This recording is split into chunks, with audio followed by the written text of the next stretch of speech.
নমস্কার। হিস্ট্রাইলজিক্যালের আরো একটি নতুন ভিডিওতে আপনাদের সকলকে স্বাগত জানাই।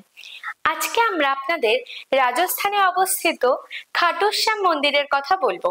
এই পবিত্র হিন্দু মন্দিরটি সিকার জেলা থেকে 43 কিলোমিটার দূরে খাটু গ্রামে অবস্থিত। এই মন্দিরটিতে স্বয়ং শ্রীকৃষ্ণ এবং বারবারিকা কুলদেবতা হিসেবে পূজিত হন। কে ছিলেন এই বারবারিকা? আপনারা জানেন কি? হিন্দু ইতিহাসে বারবারিকা ছিলেন ঘটোৎকচ এবং রাজকুমারী মীরার পুত্র। এছাড়াও অনেকের মতে দক্ষিণের একজন যোদ্ধা ছিলেন বারবারিকা। শুধু যোদ্ধা বললেও ভুল বলা হবে, তিনি ছিলেন মহাভারতের একটি বিশেষ চরিত্র এবং এমন একজন যোদ্ধা যিনি কিনা যুদ্ধের ফলাফল মিনিটেই পরিবর্তন করে দিতে পারতেন। অনেকের মতে আবার শ্রীকৃষ্ণের অনুরোধে বারবারিকা তার নিজের মাথা কুরুক্ষেত্রের যুদ্ধের আগে উৎসর্গ করেছিলেন। বারবারিকার কাছে এমন 3টি শক্তিশালী তীর ছিল যা তাকে অশ্বদেবতা দান করেছিলেন, যার মাধ্যমে যুদ্ধ জয় ছিল নিশ্চিত। এর ফলে বারবারিকা 3 তীর বহনকারী উপাধি অর্জন করেছিলেন। এই 3টি তীরের ক্ষমতা ছিল অপরিসীম। প্রথম তীরটি হলো বারবারিকা যে সমস্ত জিনিসগুলোকে ধ্বংস করতে চায় সেগুলোকে চিহ্নিত করবে। দ্বিতীয় তীরটির মাধ্যমে বারবারিকার চিহ্নিত করা জিনিসগুলি তিনি সংরক্ষণ করতে পারবেন এবং তৃতীয় তীরটির মাধ্যমে যে জিনিসগুলি চিহ্নিত হয়েছিল তা ধ্বংস হবে। মহাভারতে বারবারিকার উপস্থিতি সকলকে অবাক করে। বারবারিকা তার মাকে কথা দিয়েছিলেন কুরুক্ষেত্রের যুদ্ধে যে পক্ষ হেরে যাচ্ছে সেই পক্ষের হয়েই তিনি লড়বেন।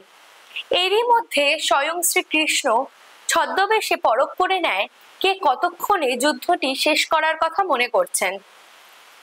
ভীষ্ম নিজে বলেন তিনি যুদ্ধটি শেষ করার কথা চিন্তা ভাবনা করছেন 20 দিনে, কর্ণ চিন্তা ভাবনা করছেন 24 দিনে, সেখানে গুরু দ্রোণাচার্য স্বয়ং বিশ্বাস করেন 25 দিনে এবং অর্জুন বলেন তিনি 28 দিনে যুদ্ধটি জয় করতে পারবেন। অথচ এই একই প্রশ্ন বারবারিককে করা হলে তিনি শ্রীকৃষ্ণকে উত্তর দেন মাত্র 1 মিনিটের মধ্যেই তিনি যুদ্ধ জয় করতে পারবেন। শ্রীকৃষ্ণ তাকে আবারও প্রশ্ন করেন তিনি কোন পক্ষে যোগদান দিতে চান। উত্তরে মাকে দেওয়া প্রতিশ্রুতির কথা মনে করে বারবারিক বলেন তিনি পাণ্ডব পক্ষে যোগদান করবেন।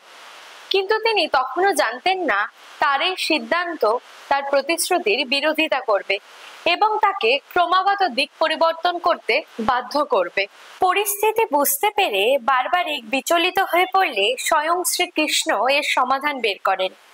ঐতিহ্য অনুসারে সব থেকে শক্তিশালী এবং সাহসী যোদ্ধার মাথাটি কুরুক্ষেত্রের যুদ্ধক্ষেত্রকে পবিত্র করেছিল। অর্থাৎ বারবারিক তার মাথাটি শ্রীকৃষ্ণের অনুরোধে উৎসর্গ করেছিলেন এবং তার সম্মানের সঙ্গেই কুরুক্ষেত্রের যুদ্ধ শুরু হয়েছিল। শ্রীকৃষ্ণের কাছে মাথা নিবেদন করায় বিনিময়ে শ্রীকৃষ্ণ তাকে এক আশীর্বাদ দিয়েছিলেন।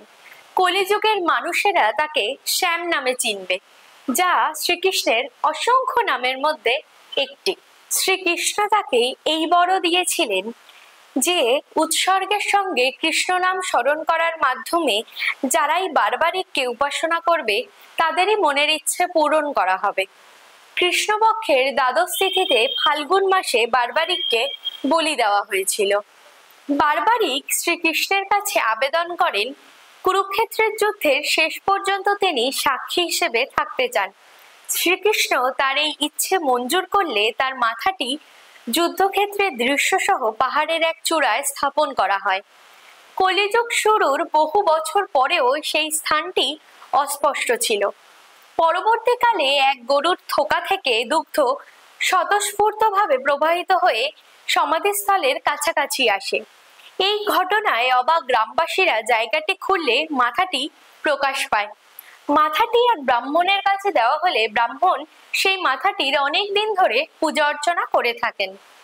পরের দিকে খাটুর রাজা রূপ সিং চৌহান একটি স্বপ্ন দেখেন এবং তার পরপরই তিনি মন্দির তৈরিতে এবং বারবারিকের মাথা স্থাপন করতে অনুপ্রাণিত হন। পরবর্তীকালে অবশ্য মন্দির তৈরি হলে ফাল্গুন মাসের শুক্লপক্ষের 11তম তিথিতে প্রতিমা স্থাপন করা হয়। আসল মন্দিরটি 1027 খ্রিস্টাব্দে রূপসিং চৌহান এবং তার স্ত্রী নর্মদা কানওয়ার মূর্তি নিয়ে স্বপ্ন দেখার পরে তৈরি করেছিলেন। যে জায়গা থেকে মূর্তি খনন করা হয়েছিল সেই জায়গাটি শ্যামকুণ্ড নামে পরিচিত।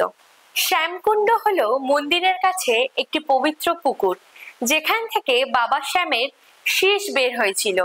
এই কুণ্ডে ভক্তরা স্নান করে খাটু নরেশের পূজা করে থাকেন। 1720 খ্রিস্টাব্দে মারোয়ারের তৎকালীন শাসকের নির্দেশে দিওয়ান অভয় সিংহ নামে পরিচিত একজন ব্যক্তি পুরনো মন্দিরটি সংস্করণ করেন। প্রতিমাটি বিরল পাথর দিয়ে তৈরি।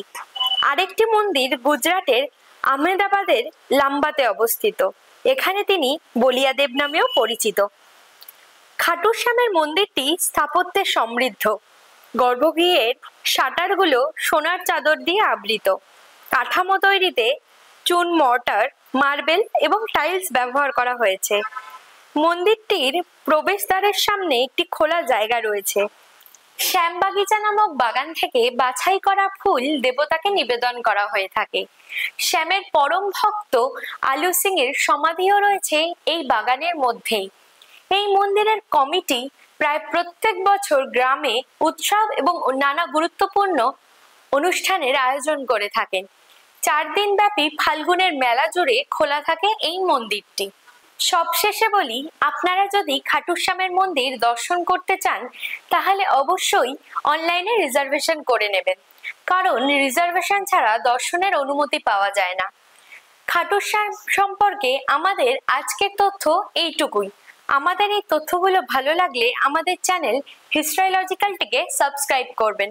এরকম আরো নতুন তথ্য পেতে লাইক, শেয়ার এন্ড কমেন্ট করবেন। পাশে থাকবেন, সঙ্গে থাকবেন। ধন্যবাদ।